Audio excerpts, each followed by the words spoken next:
Kesaksian pendeta Hindu bertemu dengan kasih Yesus. Stay di sini di Kesaksian Luar Negeri Podcast. Namanya Rahil Patel. Aku dibesarkan di London.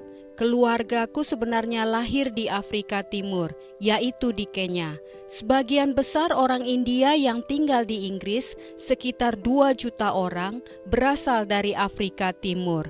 Kakek buyutku meninggalkan India pada tahun 1898 untuk membantu Inggris membangun kereta api di Kenya.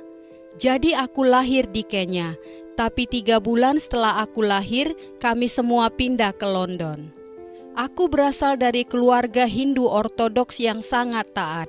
Di rumah, kami memiliki sebuah kuil kecil, yaitu sebuah ruangan yang didedikasikan untuk dewa-dewa yang kami sembah. Sejak kecil, aku sudah dibiasakan setelah bangun pagi pergi mandi dan kemudian berdoa, bermeditasi selama 45 menit. Setelah itu sarapan dan pergi ke sekolah. Setelah pulang dari sekolah, pertama-tama cuci tangan dan kemudian pergi ke kuil kecil di rumah untuk berdoa. Dan setelah itu mengerjakan PR sekolah. Setelah selesai mengerjakan PR sekolah, seluruh keluarga berkumpul di kuil kecil di rumah untuk berdoa selama 20-30 menit. Setelah itu, kami makan bersama dan kemudian menonton TV atau ngobrol-ngobrol atau kembali mengerjakan PR sekolah sebentar. Sebelum tidur, kami akan kembali ke kuil kecil untuk berdoa bersama lagi selama 30 menit dan kemudian baru tidur. Jadi itu adalah tradisi yang banyak dilakukan oleh keluarga Hindu Ortodoks di Inggris. Karena keluargaku baru pindah dari Afrika Timur pada tahun 1970-an, hal yang biasa dilakukan saat itu adalah mencari kuil lokal, di mana kami bisa berkumpul, bertemu, berbagi cerita, berbagi makanan, dan mempertahankan budaya dan tradisi kami, serta tentu saja masakan kami, karena kami telah meninggalkan Afrika Timur. Jadi kami pergi ke sebuah kuil di London Utara. Tradisi atau denominasi Hindu di sini adalah salah satu tradisi atau denominasi Hindu yang paling berpengaruh di dunia barat. Setiap Sabtu dan Minggu, kami berada di sana. Aku bersekolah di sekolah Kristen dari mulai taman kanak-kanak, sementara di rumah segalanya serba Hindu. Jadi aku hidup di antara dua dunia, Kristen dan Hindu.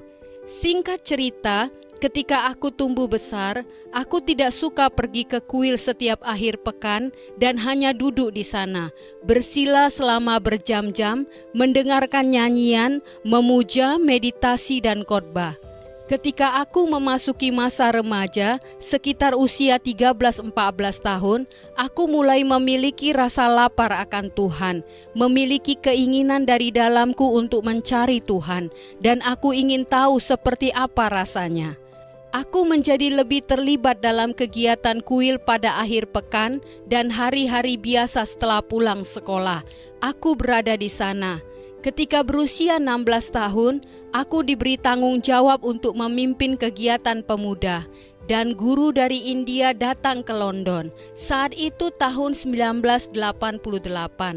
Dan aku diberi tugas untuk memberikan ceramah tentang kitab suci Hindu kuno. Dan ada sekitar 3.000 orang yang hadir. Dan guru sangat senang mendengar ceramahku itu. Sesuai tradisi atau denominasi ini, setelah seseorang selesai memberikan ceramah, orang tersebut akan pergi ke guru dan membungkuk menyembah kepadanya dan menerima berkat darinya. Karena dalam tradisi ini, guru dianggap sebagai alat kehadiran Tuhan di bumi. Jadi seperti Tuhan di bumi, dan pada dasarnya jutaan orang percaya itu. Jadi aku pergi untuk membungkuk menyembah di kaki guru, dan dia berkata, "Engkau harus menjadi pendeta Hindu, engkau memiliki bakat yang baik." Aku berusia 16 tahun, dan bagi kami, perkataan guru tersebut kepadaku berarti Tuhan sedang memberitahuku tentang takdirku, dan ini membuatku sangat terharu dengan kegembiraan yang luar biasa. Pikirku, Takdirku sudah kuketahui, aku tahu kemana aku akan pergi, aku tahu apa yang dapat diharapkan. Setelah menyelesaikan pendidikan level A, aku sangat melawan keinginan orang tuaku untuk dapat pergi ke India dan memasuki biara Hindu di India Barat Laut, yaitu di Gujarat. Banyak orang India yang ditemui di Inggris berasal dari India bagian barat laut, yang dikenal sebagai orang Gujarat, sangat terkenal karena kemampuan mereka dalam berbisnis. Biara ini terletak di kampus seluas sekitar 101 hektar, dan aku berusia 19 tahun ketika memulai pelatihan tersebut. Dan pelatihannya sangat intensif, karena ketika seseorang menjadi pendeta dalam tradisi ini, sumpah pemisahan diri dengan dunia luar sangat ekstrim. Orang tersebut tidak akan pernah bisa berbicara dengan orang tuanya lagi. Orang itu harus menjalani hidup selibat. Standarnya sangat tinggi. Tidak hanya tidak boleh menikah, bahkan tidak bisa berbicara dengan wanita, dan juga tidak bisa dengan sengaja melihat wanita. Orang tersebut tidak mendapatkan gaji, bahkan tidak bisa menyentuh uang. Jika orang itu secara tidak sengaja menyentuh uang, orang itu harus mencuci tangannya 25 kali. Jadi sebagian tradisi memiliki konsep pemisahan diri yang sangat ekstrim. Konsep pendeta dalam tradisi ini adalah bahwa seseorang harus melepaskan diri secara emosional dan psikologis, tetapi terlibat dalam filsafat, doktrin, dan tradisi serta gerakannya di seluruh dunia. Jadi aku mulai pelatihan yang dimulai dengan bangun pagi-pagi sekali pukul 4.30. Bila bangun pukul 5 itu sudah terlambat. Harus mandi dengan air dingin, kecuali jika sudah berusia lanjut atau kurang sehat, maka diperbolehkan mandi dengan air panas. Setelah itu melakukan meditasi selama 45 menit. Pukul 6 pagi, kami yang berjumlah 150 orang, 16 orang diantaranya berasal dari Amerika dan Inggris, kami semua berkumpul di kampus Kuil Pusat dan berdoa selama 20 menit. Setelah pukul 6:20, kami melakukan tugas-tugas selama 1 jam, seperti membersihkan peralatan dapur, menyapu halaman, atau membantu dimanapun diperlukan. Setelah itu kami semua sarapan, dan kuliah pertama dimulai pukul 8 yang berlangsung selama 45 menit. Kami harus mencatat, dan setiap 2 minggu sekali kami harus menghadapi ujian tertulis selama 3 jam saat kuliah pagi. Kemudian studi akademis dimulai dari pukul 9 pagi hingga 11 malam. Kami mempelajari semua filsafat India, agama dunia, tetapi yang lebih penting kami harus mulai melakukan praktik spiritual meditasi yang memfokuskan pikiran, mengendalikan pikiran, dan memuja 5 kali sehari di kuil utama. Begitulah pelatihan monastik yang berlangsung selama 6 tahun yang harus dilalui. Di bulan pertama yaitu November, karena aku masuk pusat pelatihan itu di bulan Oktober 1991, di bulan November itu aku berada di lantai atas kuil, menyembah dengan posisi berbaring menelungkup di depan dewa-dewa. Menyembah seperti ini disebut arti.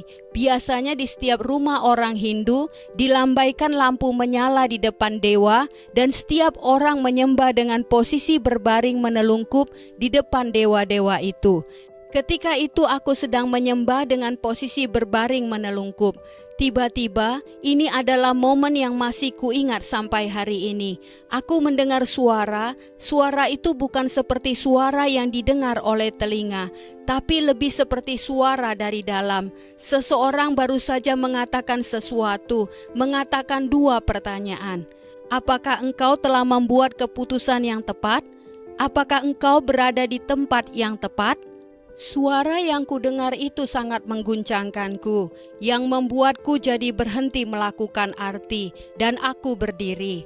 Aku ingat aku kemudian berjalan ke balkon kuil itu, yang merupakan kuil 3 lantai yang sangat besar, dan dalam waktu singkat, hanya kira-kira dalam 12 detik, aku berkata kepada diriku sendiri, Oh Tuhan, apa yang telah kulakukan? Aku telah meninggalkan keluargaku, aku telah meninggalkan Inggris. Tapi kemudian sangat cepat, seperti dalam iman Kristen ada yang disebut musuh, dalam dunia Hinduisme ada konsep yang disebut maya, yang merupakan kekuatan jahat yang mencegah seseorang untuk mencapai takdir hidupnya. Jadi aku hanya berpikir, ini adalah maya, kekuatan jahat yang mencoba menghentikanku untuk mencapai takdirku. Kemudian aku mulai melakukan lebih banyak pelatihan, berlatih, membaca dan bermeditasi. Dan aku memperhatikan bahwa semua pendeta Hindu yang lain yang telah menjadi pendeta Hindu selama 30-40 tahun, tidak ada terjadi perubahan internal pada mereka, yang dalam filsafat Hindu disebut swabhava. Dalam iman Kristen dapat disebut transformasi hati. Kita dapat melakukan semua hal eksternal seperti puasa. Kami melakukan 5 kali puasa dalam sebulan. Itu berarti sekitar 36 jam tanpa makanan dan air dalam suhu 40 derajat Celcius. Aku ingat suatu pagi aku sedang naik tangga kuil dan menangis karena aku sangat dehidrasi. Tapi aku menyadari bahwa tidak ada perubahan internal terjadi dalam diriku. Dan pada bulan Desember, guru datang dan aku duduk dengannya. Saat itu ada 800 pendeta Hindu dan aku masih dalam tahap pelatihan. Tapi entah kenapa, aku menjadi salah satu favorit guru dan aku selalu memiliki akses kepada guru. Aku bisa berbicara dengannya kapan saja aku mau.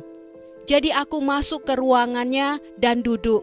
Aku berkata kepada guru, aku memiliki dilema. Aku melakukan semua praktek ini, tapi aku tidak melihat terjadi perubahan dalam hatiku. Tidak ada perubahan sedikit pun. Guru berkata kepadaku, itu membutuhkan waktu. Teruslah berlatih dan akan terjadi perubahan. Aku mungkin terlalu polos, tapi aku berkata lagi, aku juga tidak melihat perubahan pada pendeta Hindu yang lain. Mereka telah menjadi pendeta Hindu selama 40 tahun. Guru berkata, engkau berpikir terlalu banyak, jangan berpikir terlalu banyak dan engkau akan baik-baik saja. Konsep yang dikatakan guru ini cukup menarik, karena dalam Hinduisme kita tidak membicarakan tentang masalah hati, tetapi selalu membicarakan tentang masalah pikiran. Pikiranlah yang perlu dikendalikan. Jadi konsep ini cukup mudah dicerna oleh pikiranku saat itu ketika aku duduk di ruangan guru. Tapi ketika aku meninggalkan ruangannya, aku tahu ada sesuatu yang tidak sesuai. Tapi aku tidak tahu apa itu, karena konsep yang berbeda itu bukanlah dunia yang sedang kueksplorasi atau kujelajahi dalam Hinduisme. Akhirnya aku menyelesaikan 6 tahun pelatihan. Dan kemudian aku tinggal 2 tahun di Mumbai, India. Setelah 2 tahun di Mumbai, guru menempatkanku kembali di London. Dengan 6 tahun pelatihan ditambah 2 tahun itu, aku masih memiliki banyak pertanyaan dan keraguan tentang dunia internalku, tentang keadaan orang-orang di sekitarku. Tapi entah bagaimana, apapun pekerjaan yang aku mulai, aku bisa melakukannya dengan sangat baik. Kesuksesan itu membuat aku terus melangkah. Jadi guru menempatkanku di London dan berkata, sekarang engkau akan mengawasi Eropa dan Rusia. Karena di Barat, Inggris, Amerika, Afrika Timur, Timur Tengah, dan Australia, Asia, Hinduisme berkembang sangat baik. Tapi Eropa dan Rusia masih belum berkembang. Aku berusia 26 atau 27 tahun saat itu. Dan guru berkata, sekarang ambil tanggung jawab ini dan kembangkan. Tanggung jawab baru itu membuatku sibuk dan aku melupakan pertanyaan-pertanyaan internalku, melupakan keraguanku dan kurangnya perubahan dalam diriku. Aku melakukan perjalanan rata-rata sekitar 1.104.000 kilometer per tahun dengan pesawat setiap 2 minggu sekali. Aku melakukan itu selama 15 tahun. Aku melakukan lebih dari 400 perjalanan ke Eropa. Aku mendirikan kuil Hindu di Belgia, membantu mendirikan kuil di Prancis, Portugal, Italia, Austria, Swiss, Norwegia, Swedia, Polandia, dan Moskow. Kesuksesan dari apa yang kulakukan itu bisa dilihat dari aku bertemu dengan Perdana Menteri, Presiden, Duta Besar, dan melihat dana yang mencapai ratusan juta dolar. Kesibukan dan kesuksesan itu yang dapat terjadi di kekristenan juga membuat aku sibuk selama beberapa waktu sampai akhirnya menjadi monoton. Dan pertanyaan-pertanyaan itu muncul kembali. Bagaimana tentang ini? Bagaimana tentang itu? Aku mulai mencari jawabannya dengan lebih mendalami tentang filsafat Hindu lainnya. Tapi aku tidak menemukan kepuasan atau jawaban dari situ. Kemudian aku mulai membaca buku-buku bantuan mandiri. Aku bahkan bertanya kepada diri sendiri, mengapa engkau membaca buku-buku bantuan mandiri?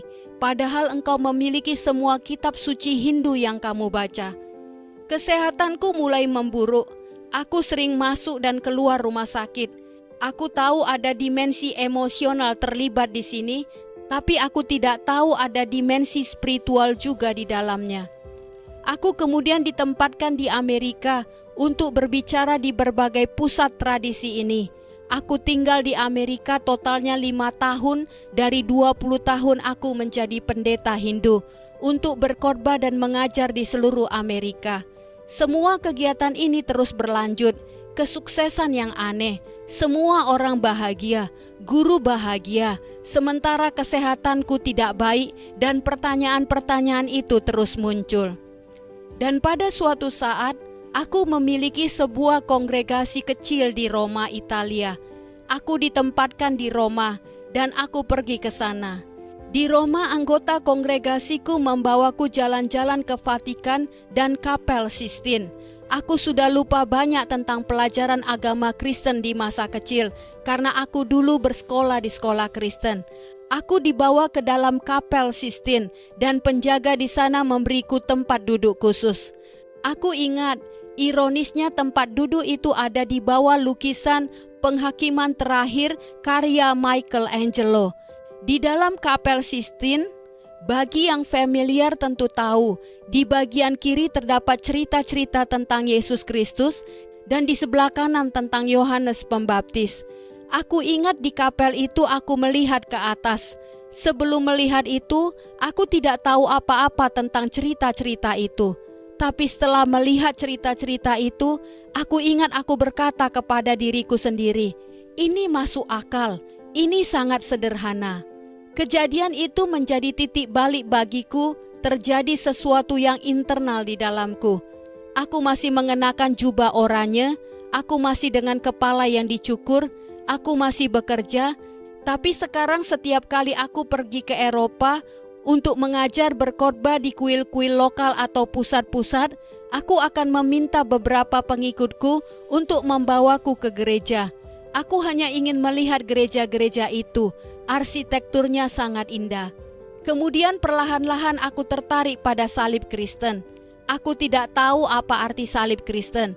Aku memperhatikan ketika pesawat mendarat di atas kota di Eropa, dari jendela pesawat aku melihat salib. Ketertarikanku pada salib ini menjadi awal perkenalanku yang rahasia dengan Yesus Kristus.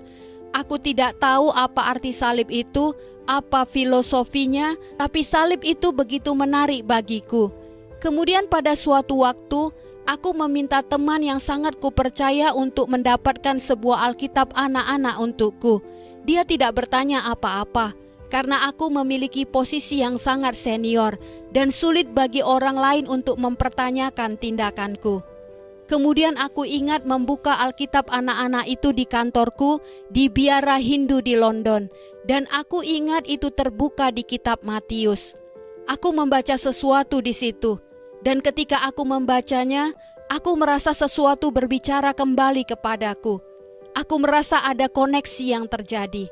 Dengan cepat aku tutup Alkitab itu dan meletakkannya di antara buku-buku lain di perpustakaanku.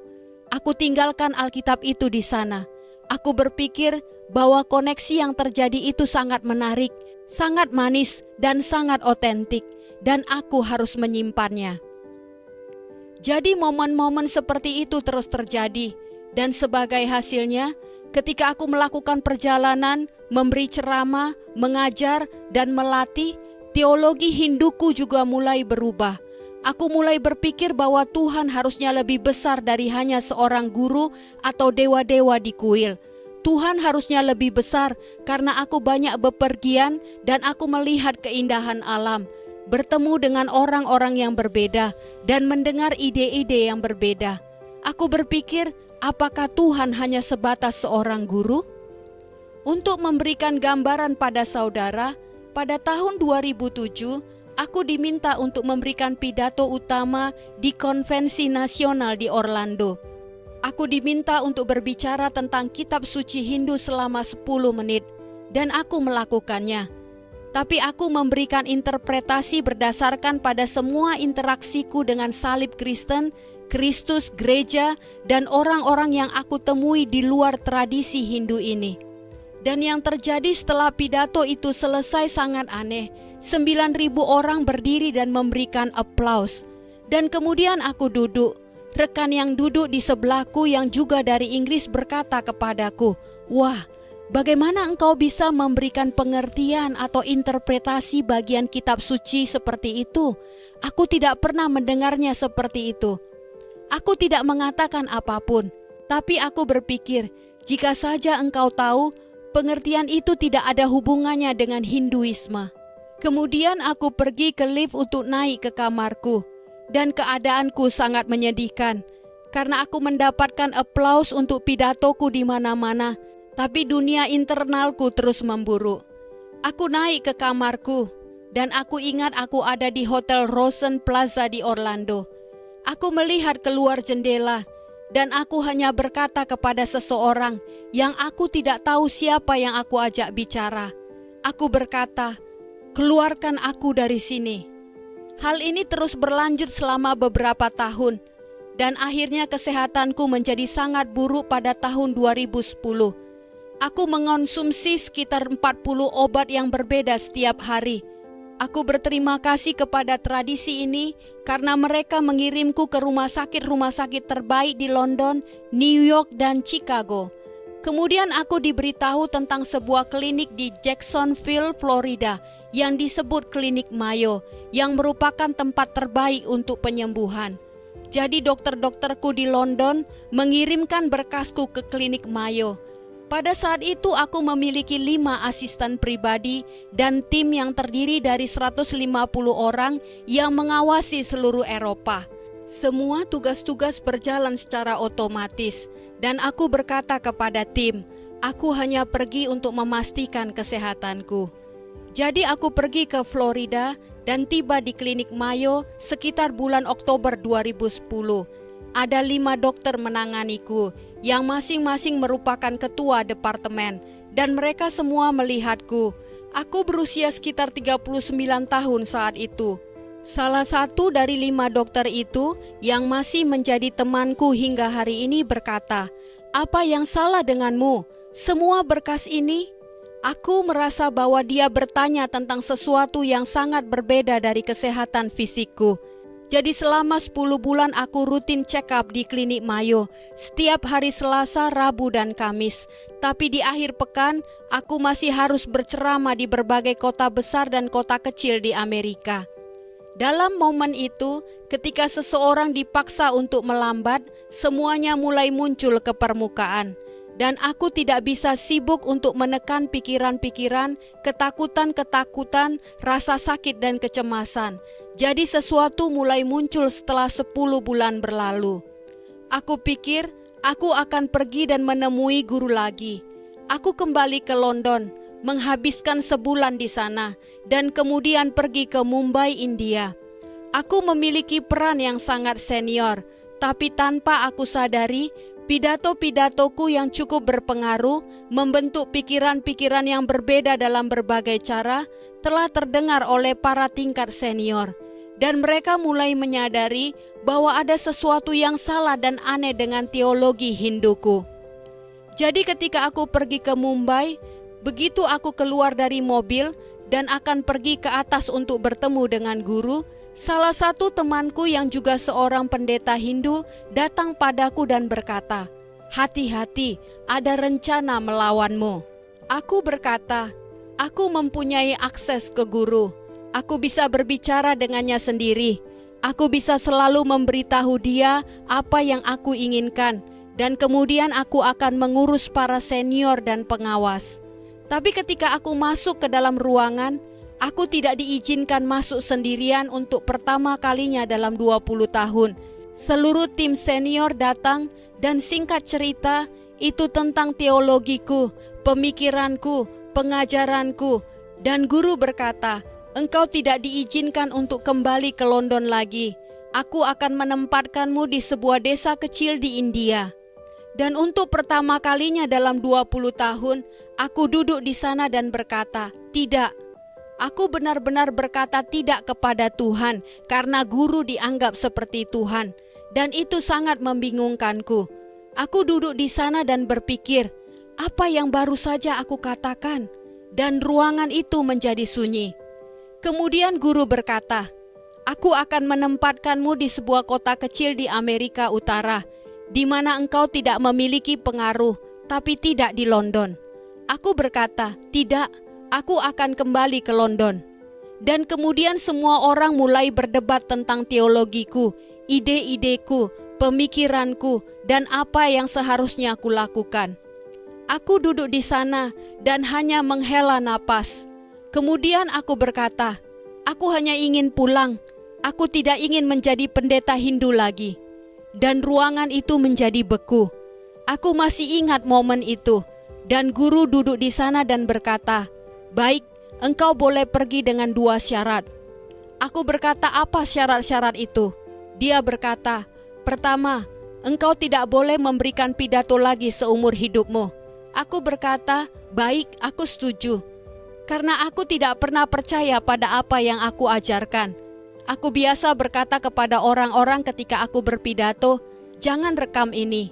Dan mereka pikir aku bersikap rendah hati. Tapi sebenarnya aku mau berkata bahwa aku tidak percaya pada apa yang aku ajarkan. Aku berkata, baik, aku tidak akan memberikan pidato lagi seumur hidupku.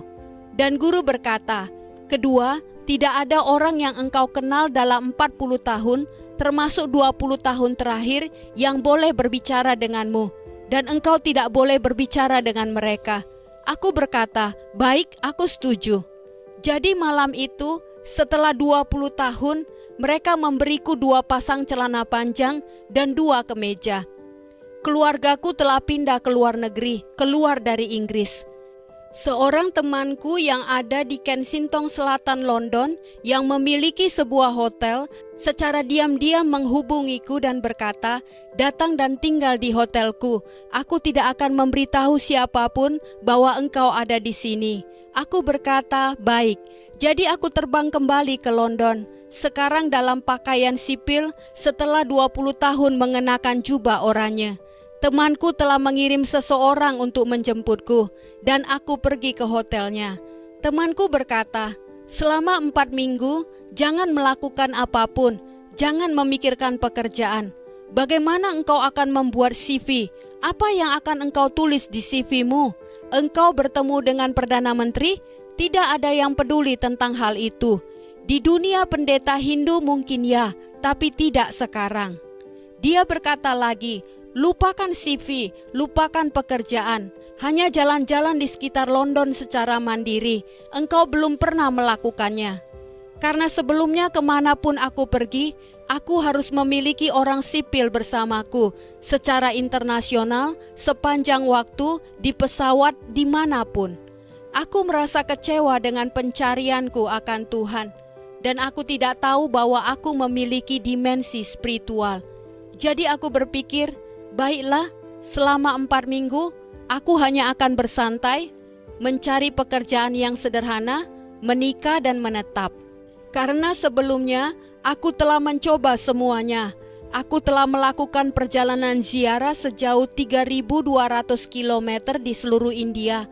Aku telah berenang di Sungai Gangga, Sungai Yamuna, dan Sungai Sarasvati. Aku telah mendaki Gunung Girnar yang memiliki 10.000 anak tangga, mulai mendaki pukul 8 pagi dan kembali pukul 5 sore untuk memberikan hormat kepada seorang mistikus Hindu yang sangat terkenal. Aku telah melakukannya 3 kali. Aku telah membaca semua kitab suci Hindu, telah bermeditasi, telah berpuasa, telah menyanyikan mantra, telah membantu ribuan pengikut, dan aku berpikir, aku sangat kecewa dengan pencarianku akan Tuhan. Aku pikir aku akan memiliki dimensi spiritual, tapi untuk saat ini biarlah aku tinggalkan. Jadi 2 minggu di bulan Januari 2012, aku sedang berjalan menuju stasiun Kensington Selatan, sangat fokus untuk sampai di stasiun itu. Dan tiba-tiba kepalaku berputar 90 derajat. Aku melihat sebuah gereja di ujung jalan yang sangat sepi. Saat itu hari Minggu pagi, sekitar pukul 11:15.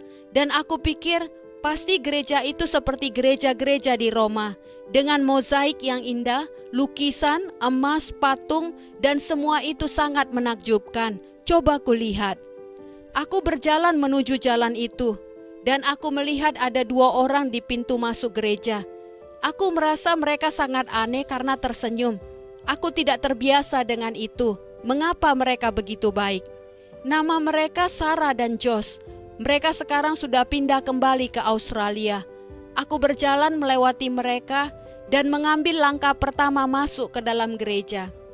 Dan saat aku mengambil langkah pertama itu, aku rasakan hadirat Tuhan begitu indah dan kuat ada padaku. Dan suara yang sama yang aku dengar 20 tahun sebelumnya kembali terdengar dan berkata, "Engkau sudah pulang." Aku masuk ke dalam gereja dan melihat orang-orang bermain drum dan gitar. Aku belum pernah melihat yang seperti itu.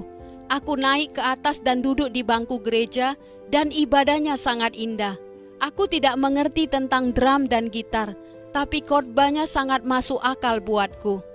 Aku tidak turun dan memberitahu siapapun tentang identitasku.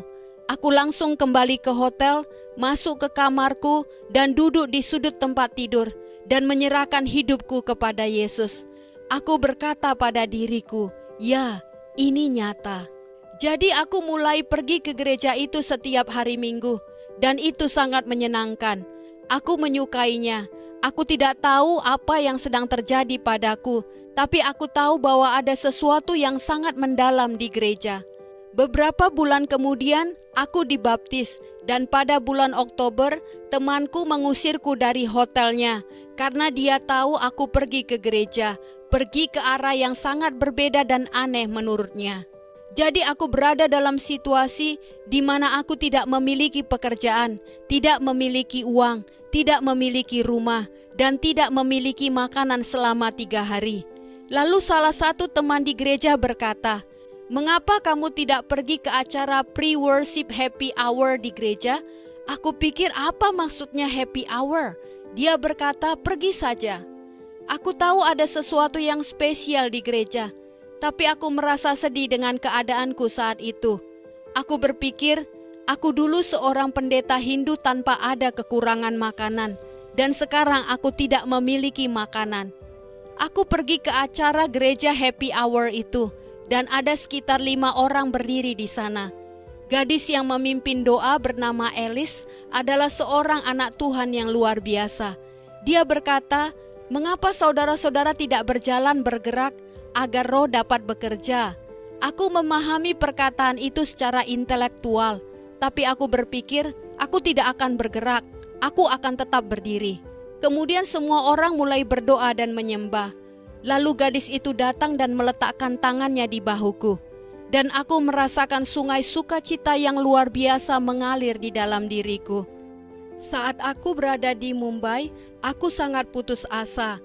Aku bahkan mencoba kelas-kelas tertawa, teknik yang sangat luar biasa tapi tidak berhasil. Aku hanya duduk di gereja dan berpikir, Para filsuf Hindu seperti Aurobindo, Raja Roy dan lain-lain yang telah menjalani berbagai metode meditasi yang sangat intens. Bahkan aku membaca buku yang berjudul Pikiran Transendental yang ditulis oleh Aurobindo, seorang intelektual yang luar biasa. Sungai sukacita inilah yang mereka cari. Dan dengan segera aku berpikir, ini adalah perbedaan antara karma dan kasih karunia, antara berupaya keras dan menerima. Ini bukan hanya hal yang indah. Yesus hidup, Yesus real, hadiratnya real. Setelah itu aku memutuskan untuk mencari hadirat Tuhan, dan itu membutuhkan waktu karena aku berasal dari agama yang berbasis upaya atau usaha manusia, di mana aku harus melakukan sesuatu untuk menyenangkan Tuhan. Tuhan seperti pemberi tugas. Tapi ketika aku datang ke iman, Tuhan berkata, "Sekarang duduk, belajar membiarkan aku mengasihimu." Aku berpikir, oh itu sangat sulit. Butuh waktu 2 tahun buatku untuk pengajaran Tuhan itu mulai meresap dari kepala menuju ke hatiku. Aku belajar bagaimana beristirahat di dalam Tuhan dan berada di hadiratnya. Bagaimana mengutamakan intimasi dengan Tuhan terlebih dahulu, dan yang pertama, Tuhan sangat jelas mengajariku tentang hal itu. Jadi perjalanan spiritual itu berlanjut, dan akhirnya aku mendapatkan pekerjaan, dan kemudian keajaiban demi keajaiban terjadi. Aku mendapatkan pekerjaan di bagian parfum pria dengan sangat tidak terduga. Bayangkan, aku sangat putus asa, dan aku mengirimkan CV-ku di mana-mana di London. Aku sangat membutuhkan pekerjaan. Ini salah satu kesaksianku tentang itu. Suatu waktu aku pergi ke sebuah gereja di Brixton. Seorang wanita memanggilku ke depan, dan dia tidak tahu apapun tentang aku. Aku hanya seorang pengunjung, dan dia berkata, "Engkau akan mendapatkan keajaiban dalam 4 minggu." Aku sangat stres dan aku lupa tentang nubuatan itu. 4 minggu kemudian, aku menerima panggilan telepon dari seorang wanita. "Apakah kamu Rahil?" Aku menjawab ya. "Apakah kamu masih mencari pekerjaan?" Aku menjawab ya. Lalu dia berkata, "Aku Miss Trumper, pemilik Trumpers Group. Apakah kamu ingin aku wawancarai?" Aku menjawab ya. Keesokan harinya aku pergi untuk wawancara. Dan wanita yang mewawancaraiku bahkan tidak melihat CV-ku. Dia berkata, "Kamu kelihatan memiliki wajah yang ramah. Apakah kamu ingin bekerja untukku?" Aku menjawab, "Ya, aku mau." Aku mendapatkan pekerjaan itu, dan wanita itu adalah seorang Yahudi, pemilik brand yang luar biasa. Manajer areaku seorang Muslim, dan manajer liniku seorang Hindu. Mereka semua berkata, "Kami ingin membantu orang ini." Di sanalah aku menulis bukuku, ketika jam istirahat minum teh dan makan siang, dengan menggunakan iPhone 4ku. Seorang penerbit mendekatiku pada tahun 2015 dan berkata, "Kamu harus menulis sebuah buku." Aku pikir, bagaimana aku bisa menulis sebuah buku? Waktu aku sudah selesai menulis buku itu, manajer Muslim berkata, "Waktu engkau pergi untuk pemotretan untuk sampul buku, jangan naik kereta, pakai taksi, ini uangnya. Bulan depan engkau akan pergi ke India untuk sebuah perjalanan misi, ini uang $400. Pemilik perusahaan berkata, "Ketika buku Rahil siap, kita akan menjualnya di toko-toko kita." Aku berpikir, bagaimana ini bisa terjadi? Sebagai penutup, aku ingin menyatakan bahwa pesan awal yang kuterima dari Tuhan masih berlaku hingga hari ini. Pesan itu adalah untuk menjaga hal-hal tetap sederhana. Aku pikir di dunia barat dan beberapa bagian dari kekristenan barat punya konsep, jika sesuatu tidak rumit, maka itu tidak bisa benar. Tapi ada hal yang sangat sederhana, tapi sangat mendalam, yaitu meluangkan waktu untuk tinggal dalam hadirat Tuhan dan melakukannya sebagai pusat dari kehidupan kita. Ketika kita membaca dalam Injil dan melihat kehidupan Yesus, Yesus tidak mengatakan, "Ini hari Minggu, aku mau pergi dan menghabiskan waktu dengan Bapa." Tapi menarik diperhatikan bagaimana Yesus melakukan banyak mukjizat seperti menyembuhkan orang sakit, mengusir setan, dan kemudian dia pergi ke tempat yang sunyi. Itu seperti hubungan kekasih, bukan? Ketika dua orang saling mencintai, mereka tidak mengatakan, "Aku akan mengirimkan pesan teks di pagi hari antara pukul 8 dan 9."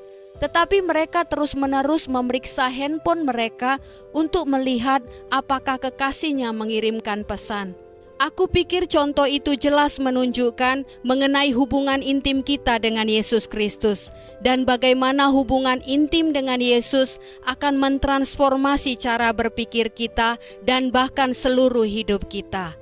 Puji Tuhan, sampai bertemu di episode berikutnya. Tuhan Yesus selalu bersama, melindungi dan memberkati kita semua. Amin.